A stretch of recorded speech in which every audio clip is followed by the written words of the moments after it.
Hey everybody, Star 6 Wars 1 here, and welcome back to the month of love and heartbreak. And for this one, we look at my teen romantic comedy SNAFU, or just SNAFU for short. Now this anime is one that I find a lot of people like it and give it praise. This made me fascinated to see what this anime is like, and if I'd like it or not. Is it as good as people claim, or is it an overrated series? Well, let's find out. First up, the story. The story starts with our main character, Hachiman Hikigaya, hands in a report to his teacher, Shizaka, about his opinion on high school life. To say she's not happy with the results is an understatement. Due to this, she forced Hachiman to join the service club, where he meets the only other member there by the name of Yukino. Their job is to help people with their problems. They later have a third member join in named Yui after assisting her with her problems and see what goes on in their lives beyond there. Now, while its premise sounds a little cliched, I find as the story goes on, it actually uses it to its advantage. What I like about the story is that it is executed pretty well. Situations feel genuine, and it results of them feeling satisfying for the most part. Something odd though is, despite it being called my teen romantic comedy, the romance aspect is pretty underplayed. It's not given much focus, unlike many other rom-coms. The comedy as well can be rather underplayed in favor of character building, and some decent drama. It's there but underplayed. The pacing is also pretty well done, again for the most part. Overall, the story impressed me for what it did, and I'm glad for that.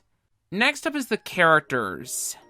The character cast is decently sized, but mostly focuses on three main characters. Now, I'm going to talk about Hachiman last, since I have the most to say about him, but first up is Yui.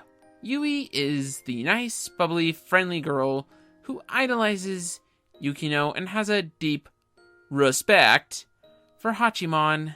I'm gonna be honest, Yui's kind of stereotypical.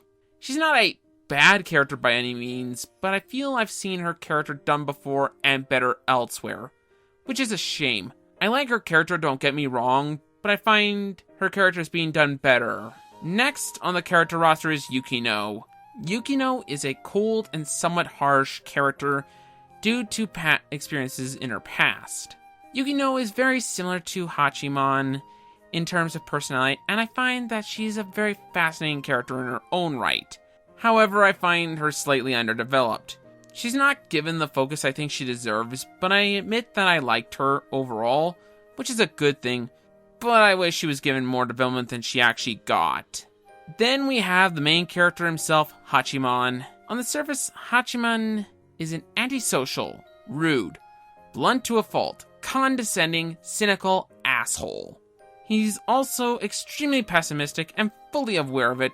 However, despite him always saying he doesn't want to get involved in other people's business, he always helps them out when he can. This shows that despite his less than kind and pessimistic views, he does care about people, even if he himself won't admit it. He also keeps people at a distance because he's been hurt in the past and doesn't want to be hurt again. I'm gonna be honest, Hachiman is by far the best character of the show. To start, he isn't a generic main character, which is admittedly kind of refreshing. He makes some of the best moments of the show, and is fascinating in his mindset. Also, I find him relatable. Not only do I know people like Hachiman, but I won't deny that I can relate to his character and mindset. There are times I felt as Hachiman felt. Not all the time, but some of it. I can see why people don't like him, but me personally, I really like the character a lot more than I thought I would. Overall, he's the best character of the show, and my favorite character of the show. The rest of the cast is rather hit or miss, depending on your tastes. A lot of them are either one note or stereotypical, which is a shame. A few of them were fun to watch, but that's about it. Overall, the character cast is okay, for the most part, but there are a few good ones as well. The animation is done by Brainspace, which is well known for Bakano and Durarara.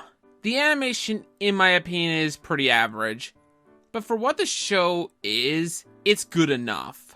The backgrounds looked nice, but nothing more. The character designs were good, and you could tell which character was which, though they were kind of average in retrospect. Also, I like the design of Hachiman, as I found it unique, especially with his dead fish eyes, which added to his character. The animation was also consistent, which is nice. Beyond what I've mentioned, there isn't much else to it. The animation is good for what it is. The music is very forgettable. The OST is so forgettable that at times, I forgot there was music playing at all. It's definitely a weak point in the anime, which is a shame. The opening and ending were fine, but nothing noteworthy. To me, at least.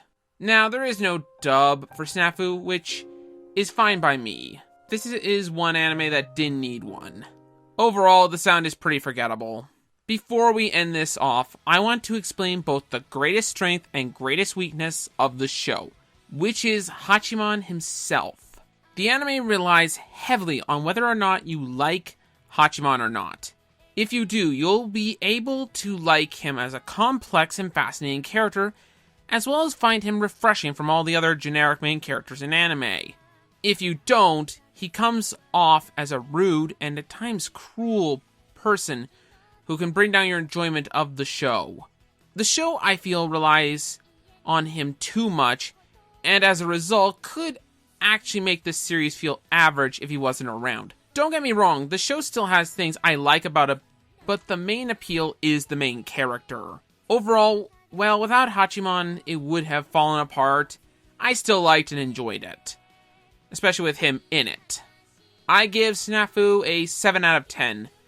The anime could have easily failed if it wasn't executed well, but thankfully it was executed nicely, and while I do see why someone wouldn't like the series, I personally enjoyed it. Anyways, that's all from me. This has been Star 6 Wars 1, and we'll see you guys next time.